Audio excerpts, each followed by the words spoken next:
You look, first of all, I think it's a very serious matter for us for a number of reasons. 25% plus an unspecified penalty for our buying oil and gas from Russia. It could take it up to 35, 45, we don't know how much. There's even talk of a 100% penalty which will destroy our trade with America. It may be just a bargaining tactic. As you know, the trade negotiations are still going on. And therefore, there is a possibility that in the course of negotiations, this may come down. If it doesn't, it will certainly damage our exports, because America is a very big market for us, where I think our exports alone are $87–90 billion. So if that is a dramatic drop, that will hurt us. Some estimates are already coming that we might end up losing 0.5% of GDP if we don't have the American market. On the other hand, if their demands are completely unreasonable, our negotiators have every right to resist. For example, we have about 700 million Indians who are dependent on agriculture. We cannot risk their livelihoods to make America happy. America has to understand our needs as well. Actually, our tariffs on America are not that unreasonable. It's about 17% average. And American goods are not priced that competitively that they can sell so much in the Indian market. If Mr. Trump thinks, oh, bade market hai, we can sell a lot of items, then they have to look at their own prices. Are they competitive? Most of the things they want to sell us as manufactured goods are cheaper from other suppliers. Everyone will buy what they can afford to buy. So this also the Americans have to realize.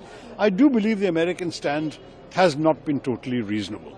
And I believe our stand, we can possibly show some flexibility, but there is a limit to how much flexibility we can show.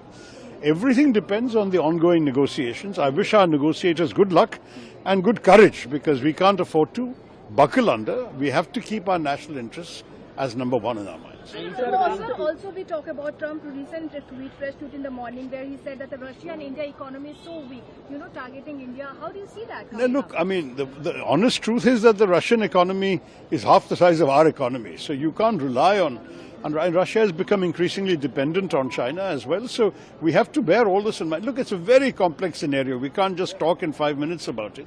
But what we have to understand is, yes, we have a strategic partnership with the United States, which is of some value to our country. But there has to be a reasonable conversation amongst friends. You cannot have a situation where one side makes unilateral demands and us as a country, we have to just take it lying down. That will not happen. India is a proud and self-respecting independent nation. We have our interests, we have our red lines, and on that basis, there will be some things we can discuss, some things we will not be able to, just as they also have their own red lines. So I think there has to be some give and take. Let's wait as the negotiations progress. We can analyze all the implications, but this is not the final answer.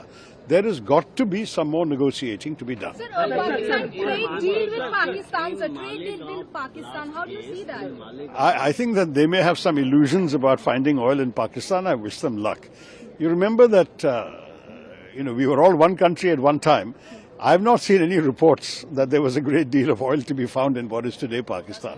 But if the Americans want to look, let them look. I mean, we looked, as you know, we found some oil in Bombay High, we found some oil in Assam, but we are importing 86% of our oil and gas needs. So I don't know how much they're going to find, but I mean, look, as far as I'm concerned, let them do what they like with other countries. So the only issue that matters to me is what they do with our country. How do you see the line?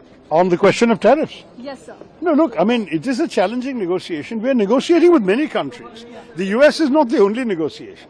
We have an ongoing negotiation with the EU. We've already concluded a deal with the UK. We will be talking to other countries also. And if the worst comes to the worst, we will have to diversify more out of the American market into other markets if we can't compete in America. We are not without options. I mean, I think we have to understand we want and value the relationship with America, but if America is completely unreasonable in their demands, we will have to go elsewhere. I mean, that is the strength of India. No, we are not a totally export-dependent economy like, say, China is. We have a good, strong domestic market also. I would like to say that we must give strong support to our negotiators to find the best deal possible. If a good deal is not possible, we may have to walk away. We'll have to see. आप सोचिए ना, आप एक बड़ा सवाल समझिए, जो main सवाल है। ट्रंप ने 30-32 बार बोला है कि मैंने सीज फायर किया है, राइट? ट्रंप ने यह भी बोला है कि 5 जहाज हिंदुस्तान के गिरे हैं। ट्रंप अब बोल रहा है कि मैं 25% टैरिफ लगाऊंगा। आपने अपने आप से ये सवाल पूछा कि नरेंद्र मोदी जी जवाब क्यों नहीं दे पा रहे? पूछा है क्यों? एक्चुअल रीजन क्या है? क्या लगता है आपको? कंट्रोल किसके हाथ में है? बात समझिए। Sister, please don't try and digress the issue. The main issue sitting in front of India today is that the government has destroyed our economic policy, has destroyed our defense policy, has destroyed our foreign policy. Okay? They are running this country into the ground. You people don't say it. You people want to talk about other issues, right? But they are running this country into the ground. Prime Minister एक ही व्यक्ति के लिए काम करते हैं, अदानी। सारे के सारे स्मॉल बिजनेसेस उड़ा दिए। आप देख लीजिए, ये डील होगी, ट्रंप डिफाइन करेगा ये डील कैसे होगी, और मोदी वही करेगा जो ट्रंप कहेगा। Thank you. देखिए, आप एक चीज देखिए, फॉरेन मिनिस्टर भाषण करते हैं, we have a genius foreign policy, ठीक है। एक तरफ अमेरिका आपको गाली दे रहा है, दूसरी तरफ चाइना आपके पीछे पड़ा हुआ है, तीसरी तरफ जब आप पूरी दुनिया में डेलीगेशन भेजते हैं तो पाकिस्तान को एक भी देश कंडेम नहीं करता है।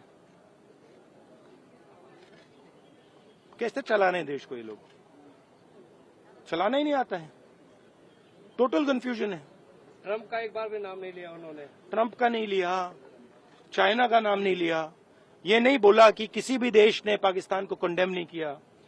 पाकिस्तान के जो मिलिट्री जो चीफ हैं, जिन्होंने मतलब ये पहलगाम का काम करवाया है, उसके साथ मतलब ट्रंप लंच खा रहा है और ये कह रहे हैं कि बड़ी बड़ी सक्सेस हुई हमारी। मतलब कौन सी सक्सेस हुई है?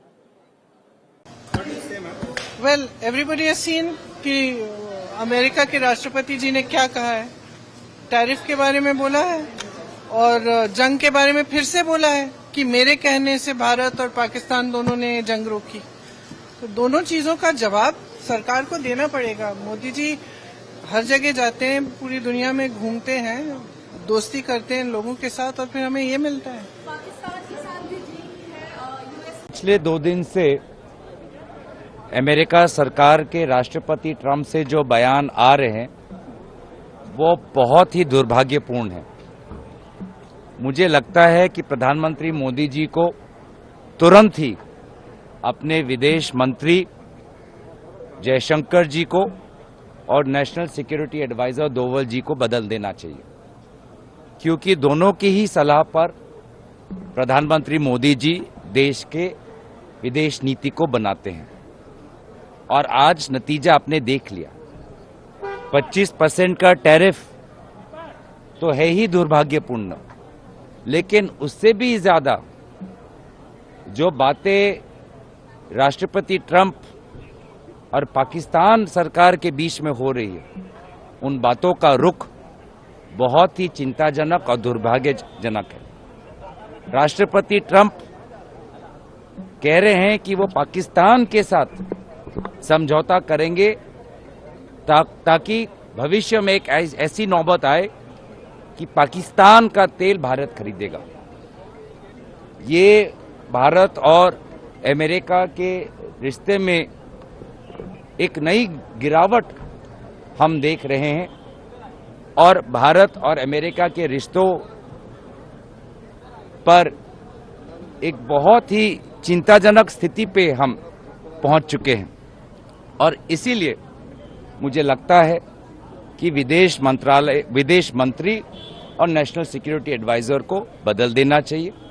प्रधानमंत्री मोदी जी और जयशंकर जी इस साल की शुरुआत में अमेरिका गए थे, फरवरी में, अगर मुझे जहां तक अच्छी तरीके से याद है तो फरवरी में प्रधानमंत्री मोदी जी और विदेश मंत्री जयशंकर जी अमेरिका गए थे। उनका वो फरवरी का अमेरिका का भ्रमण पूरी तरीके से फेल हो चुका है, विफल हो चुका है।